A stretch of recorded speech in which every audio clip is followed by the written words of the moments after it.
आपका basic mathematics की set 3 और ये है मेरे पास सेट 2। दोनों के जो एमसीक्यू है बच्चों वो मोस्टली सेम है, कुछ एमसीक्यू डिफरेंट है सेट 2 में अकॉर्डिंग टू सेट 3। ओके, तो अभी हम लोग सॉल्व करने वाले हैं सेट 3। अच्छे से देखिए सेट 3 के एमसीक्यूज। अब पहला क्वेश्चन है आपका बेटा द टोटल सरफेस एरिया। तो टोटल सरफेस एरिया आपका क्या होता है 6a²। तो 6 इंटू साइड कितनी गिवन है बेटा आप लोगों की 20, 20 इंटू 20 तो 2400। तो पहला ऑप्शन जो आपका राइट होगा वो क्या हो जाएगा बेटा 2400, तो ये सी होगा। सेकेंड बेटा जो है आप लोगों का देखिए इसको आप फैक्टर करेंगे 3x² + 9x - x - 3। अब आप इन दोनों का पेयर बना के कॉमन रखेंगे तो जो करेक्ट आंसर आएगा वो आएगा आपका बी। ओके, कुछ बच्चों ने सी ऑप्शन को टिक किया है, नहीं बेटा वो रॉन्ग हो जाएगा। आपका 3x - 1 तो x = 1/3 और x की वैल्यू -3 आएगी। आपका थर्ड क्वेश्चन जो है बेटा वो तो सीधे सीधे आपको पैरेलल लाइन की कंडीशन लगानी है और वो ऑप्शन आपका डी राइट होगा। द फोर्थ क्वेश्चन है डिस्टेंस बिटवीन 2 पॉइंट, और जो ओरिजिन से जा रहा है तो आपका डिस्टेंस बिटवीन 2 पॉइंट क्या हो जाएगा बेटा सीधे सीधे √5 का स्क्वायर + 4 का स्क्वायर। अब आप लोगों ने क्या गलती की है 25 + 16 और ये आ गया आपका 41, लेकिन ये अंडर रूट आप लोग इस तरह के सिली मिस्टेक्स करते हैं बच्चों, नहीं ये नहीं, तो आपका √41, तो √41 मीन्स आपका ऑप्शन बी राइट है। और क्वेश्चन नंबर 5 में आपका tan 60 आप वैल्यू पुट करके सॉल्व कर लेंगे, कैलकुलेशन करेंगे तो tan 60 डिग्री करेक्ट ऑप्शन आएगा। अब आपका क्वेश्चन नंबर 6 है, आपका गिवन है अपोज 6 मीटर है बेटा, ठीक है, पोल की हाइट 6 मीटर है, शैडो 2/√3 है। देन आप tan का फार्मूला लगाएंगे, ठीक है, परपेंडिकुलर अपॉन बेस, और परपेंडिकुलर अपॉन बेस फिर 2 3 जा तो आपका क्या हो जाएगा 3/√3। 3 को लिख सकते हैं √3 √3 √3, कैंसिल आउट तो वैल्यू होगी आपकी √3, और अंडर रूट किसकी वैल्यू होती है बेटा tan 60 की। ओके, तो आंसर 6 एकदम राइट आंसर है आपका यहाँ पे। अब नेक्स्ट जो है आपका वो क्वेश्चन नंबर 7 है, और ये आपका ऑप्शन सी डन है बेटा। जो प्रोबेबिलिटी है वो 0 से ग्रेटर r इक्वल होती है एंड आपका 1 से लेस या 1 के इक्वल होती है। क्वेश्चन नंबर 8 बेटा ये आपकी क्या होगी सीकेंट, ठीक है। अब आप कुछ लोग बच्चों आप कंफ्यूज थे कि कॉर्ड होगी डायामीटर होगी। जो कॉर्ड होती है बेटा वो देखिए इंटरसेक्ट नहीं करती है, डायामीटर भी इंटरसेक्ट नहीं करती है, तो जो इंटरसेक्ट करती है वो आपकी क्या होती है सीकेंट। ओके, तो यहाँ पे MCQ 8 एकदम राइट है। क्वेश्चन नंबर 9 में है बेटा if N is natural number, ठीक है। अब नेचुरल है इंड विथ 0 तो देखिए 5 की, यहाँ आंसर बी आपका एकदम करेक्ट, क्योंकि देखिए आप पावर बढ़ाते जाइए, एन की वैल्यू आप 1 2 3 रखते जाइए, ठीक है। 5 2 जा 10 तो वो क्या हो जाएगा बेटा 10 100 1000, आंसर यहाँ बी एकदम राइट होगा। आपका क्वेश्चन नंबर 10 आप सॉल्व कर लेंगे, ये क्या हो जाएगा बेटा 4/5, फिर आप डायग्राम बना लेंगे। 4 कॉस क्या होता है बेटा आपका बेस अपॉन हाइपोटेनस, आप इसका परपेंडिकुलर निकाल लेंगे, परपेंडिकुलर आपका 3 आएगा, फिर आपसे tan पूछा था तो परपेंडिकुलर अपॉन बेस, तो आंसर आपका बच्चों 3/4 आएगा 3। तो बेटा अगर वीडियो अच्छा लग रहा हो तो लाइक करें, और मैं सेट 2 और सेट 1 के आंसर जल्दी डालूंगी, और मैं बेटा जल्दी ही आपका केस स्टडी भी सॉल्व करके डालूंगी, ठीक है। और यहाँ पे आपका क्वेश्चन नंबर 11 है, और ये क्वेश्चन नंबर 11 में बेटा आपको निकालना है, ठीक है। तो देखिए ये दोनों एंगल्स, ये दोनों टेंजेंट सेम है तो ये दोनों एंगल इक्वल होंगे, तो x + x + 180 मीन्स 2x = 100 - 80 तो 100, तो x की वैल्यू 50 आ गई। अब देखिए आप लोग ये 50 टिक करके आ जाते हैं, नहीं बेटा 50 नहीं टिक करना, ये आई आपकी b की, और आपसे क्या पूछा है क्वेश्चन में ABQ, तो AB और O, तो सिर्फ ये एंगल आपसे पूछा है, और ये रेडियस से टेंजेंट कितने डिग्री का बनाती है 90, तो 90 से 50 माइनस किया तो ऑप्शन क्या आएगा बेटा यहाँ पे आपका ए एक करेक्ट ऑप्शन होगा। और विच ऑफ द फॉलोइंग, अब यहाँ इस क्वेश्चन को देखिए, तो इसका मतलब बेटा कौन सी इक्वेशन 2 रखने पे बेटा अगर इक्वेशन की वैल्यू 0 हो जाती है देन वो उसका रूट होगा। ये क्लास 9 से आप पढ़ते चले आ रहे हैं, ठीक है। तो आप 2 रख के चेक कर लीजिएगा, और ये ऑप्शन सी यहाँ पे राइट आ रहा है, ठीक है। कौन सा ऑप्शन बेटा आप रख के चेक कर लें, आप 2 और देखिए 2 का स्क्वायर 4 4 2 जा 8 -14 + 6, और आप इसे सॉल्व करेंगे तो ये आपका 0 आ जाएगा। क्लियर है। तो MCQ बहुत ईजी आए थे बच्चा आपकी बार, और जो आपका लॉन्ग आंसर आए थे तो बेसिक का पेपर मैं कहूँगी इजी आया था, MCQ खासकर बहुत इजी थे। एक दो क्वेश्चन होते हैं जो थोड़ा सा लोचा करते हैं, बट कोई नहीं। अच्छा नेक्स्ट देखिए बेटा, a quadratic polynomial has the sum of, देखिए सम ऑफ जीरोज -5 है और प्रोडक्ट आपका क्या है बच्चों 6 है। तो आपको फार्मूला पता है क्वाड्रेटिक पोलिनोमियल क्या होती है, x² minus alpha plus beta x और ये plus alpha into beta.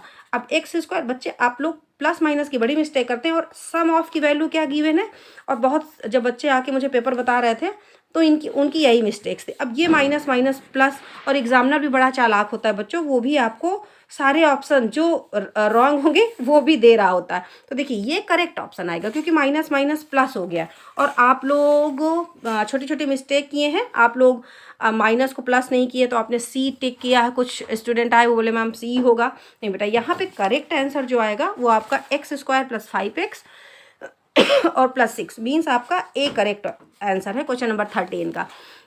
Next है the value of P for which the pair of equation and unique solution. Unique solution के लिए कौन सी कंडीशन होती है बेटा, a1/a2 does not is equal to b1/b2। मैंने वैल्यू पुट कर दी, क्रॉस मल्टीप्लाई किया और सॉल्व करके दिखाया मैंने बेटा। तो देखिए आंसर क्या आ रहा है आपका, पी मीन्स आपका p की वैल्यू जो आ रही है वो -6 है। तो आंसर सी यहाँ पे एकदम करेक्ट है। ओह सॉरी बच्चा, ऑप्शन देखिए यहाँ does not is equal to, देखिए p is equal to -6 equal भी दिया हुआ है, तो हम लोग तो क्या कंडीशन ये होती है ना डज नॉट, तो ऑप्शन डी एकदम राइट आंसर है। ओके अब आप इसको सॉल्व करेंगे क्वेश्चन नंबर 15 में बेटा cos² theta minus cot² theta की वैल्यू क्या होती है 1, और 1 माइनस sin² क्या हो गया बेटा cos², और 1/cos² क्या होता है बेटा sec²। तो यहाँ क्वेश्चन नंबर 18 का आपका sec² है।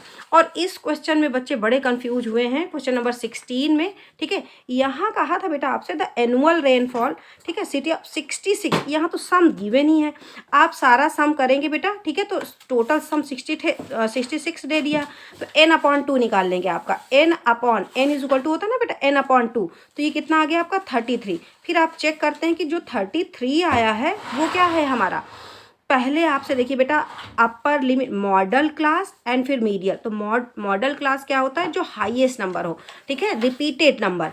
तो 15 मॉडल क्लास यहाँ पे क्या होगा बेटा आपका 15, और उसका अपर लिमिट कितना हो गया बच्चों 40, कितना हो गया बच्चों यहाँ पे 40। अब यहाँ पे देखिए सेकेंड क्वेश्चन है बेटा मीडियन क्लास।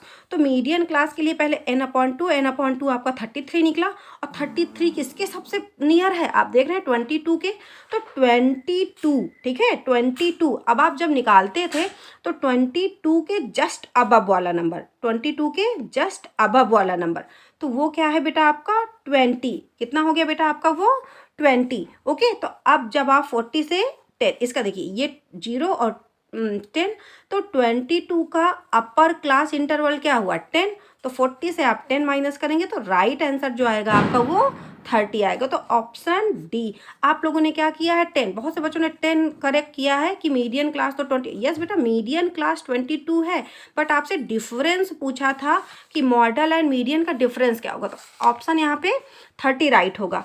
फिर दिया है बेटा आपका the difference of the area of the minor, और ये जो 2-3 क्वेश्चन है बेटा ये आपका सेट 2 में भी आए हुए हैं, सेम क्वेश्चन है। तो यहाँ the difference of the area of minor sector देखिए 120 and its major sector of ये, ठीक है। तो आपसे क्या पूछा the difference of minor sector and its corresponding major sector. तो अब देखिए बेटा ध्यान से देखिए, ये क्वेश्चन भी थोड़ा टिपिकल नहीं था लेकिन आप लोग को थोड़ा सा परेशान किया होगा। देखिए ये माइनर सेक्टर होता है, और यहाँ पे 120 गिवन है, कितना गिवन है 120, तो ये देखिए ये माइनर सेक्टर है, और आपसे माइनर और मेजर का डिफरेंस देखिए ये होता है पूरा, ये क्या हुआ बेटा पूरा, और ये माइनर, तो अगर पूरे सर्कल से हम माइनर माइनस कर दें तो हमें ये पता चल जाएगा, और ये मेजर है मीन्स हमें ये निकालना है। तो 360 से 120 माइनस करेंगे तो एंगल कितना आएगा बेटा 240, तो 240/360 इंटू πr², 22/7 इंटू आपका 21 इंटू 21, तो 7 2 जा, आप इसे सॉल्व करेंगे तो 462 एकदम इसका करेक्ट आंसर आएगा बेटा, ठीक है। बस आपको एंगल निकाल लेना है, 180 से 120 माइनस कर लेंगे आप, ठीक है। 360 से आप 120 माइनस कर लेंगे, ठीक है, तो आपका 240 आएगा एंगल, और उसके बाद आप निकाल देंगे। अब ये देखिए A P, then the first term A is equal to, अब फर्स्ट टर्म किसके इक्वल आएगा बेटा बच्चों 28 के, किसके इक्वल आएगा बच्चों 20, A7 दिया हुआ है तो A प्लस 6D क्या हो जाएगा बेटा, A प्लस 6, A7 क्या होता है A प्लस 6D, और A7 की वैल्यू 4 है, 6 इंटू, ठीक है, ए क्या है बेटा यहाँ पे, ए है आपका अच्छा ए ही तो पूछा है, ए पूछा है तो ए प्लस 6 4 जो 24, तो माइनस 24, और वो राइट आएगा तो 28। ओके, तो ये हो गया आपका 28, क्वेश्चन नंबर 18। अब क्वेश्चन नंबर 19 देखिए, क्वेश्चन नंबर 19 में है a line drawn parallel to any one side of a triangle intersect the other two side in the same ratio, ठीक है, ये तो स्टेटमेंट आपका ट्रू है। A parallel line can not be drawn to any side of a triangle, तो ये आपका statement जो होगा वो क्या होगा बेटा फॉल्स होगा। तो ये जिस भी बच्चे की कॉपी है तो आपका ए ऑप्शन ट्रू है और बी ऑप्शन फॉल्स है। ओके, तो यहाँ पे आंसर सी करेक्ट होगा। क्या करेक्ट होगा, आंसर सी। और सेकेंड में तो बिल्कुल बेटा ये वाई एक्सेस है, और वाई एक्सेस में एक्स की वैल्यू क्या होती है 0 होती है, lying on Y axis is 0, तो assertion and reason both right है, तो यहाँ आपका आंसर 20 का ए राइट होगा। ओके, आफ्टर दैट बेटा क्वेश्चन भी कुछ बहुत खास नहीं है, ठीक है, और केस स्टडी वीडियो बड़ा ना हो, और तो मैं केस स्टडी आपका तुरंत डाल दूंगी, ठीक है। और केस स्टडी में भी आपसे देखिए ये केस स्टडी पहली है, और इसमें आपसे क्वेश्चन पूछा है कि which of the following write the coordinate of A and B, तो ए एंड बी के कोऑर्डिनेट, ए के कोऑर्डिनेट बच्चा लोग यहाँ देखिए ए एक्स एक्सेस पे 1 है और वाई पे तो 1 9, एक्स के कोऑर्डिनेट क्या हो गए बेटा 1 और 9, तो बहुत टफ नहीं है 1 और 9। ओके, बी के कोऑर्डिनेट क्या हो गए बच्चों, तो यहाँ बी देखिए कितना है 5, और इधर से 5 एक्स 5 है, और वाई एक्स 5 है, और वाई क्या है बेटा 13 है, तो बी के कोऑर्डिनेट आपके 5 और 13 हो जाएंगे। और फिर मिड पॉइंट निकालना है दिस, तो मेरे नेक्स्ट वीडियो का वेट करिए। डिस्टेंस पूछा है बेटा एम और क्यू के बीच डिस्टेंस आराम से आप बता लेंगे। Mid point of C and D पूछा है, तो mid point of C and D 11 11 आएगा। क्या आएगा बेटा, ये देखिए 11 इसका मिड पॉइंट ये है, और ये 11 और 11 आने वाला है। फिर find the distance between M and Q, M and Q के बीच की डिस्टेंस, एम के पॉइंट पता कर लीजिए, क्यू के पॉइंट पता कर लीजिए, और दोनों के बीच डिस्टेंस का फार्मूला लगेगा, और लगा के आप सिंपली निकाल सकते हैं। नेक्स्ट क्वेश्चन है आपका पिगी बैंक, ठीक है, तो अगर वीडियो अच्छा लगा हो बेटा तो लाइक और सब्सक्राइब करें। मैं सेट 2 के और सेट 1 के डिटेल में आंसर, और मैं कोशिश करूँगी मैं पूरा पेपर सॉल्व करके आपको बताऊँ, तो सब्सक्राइब करें। Thank you for watching my video, bye bye.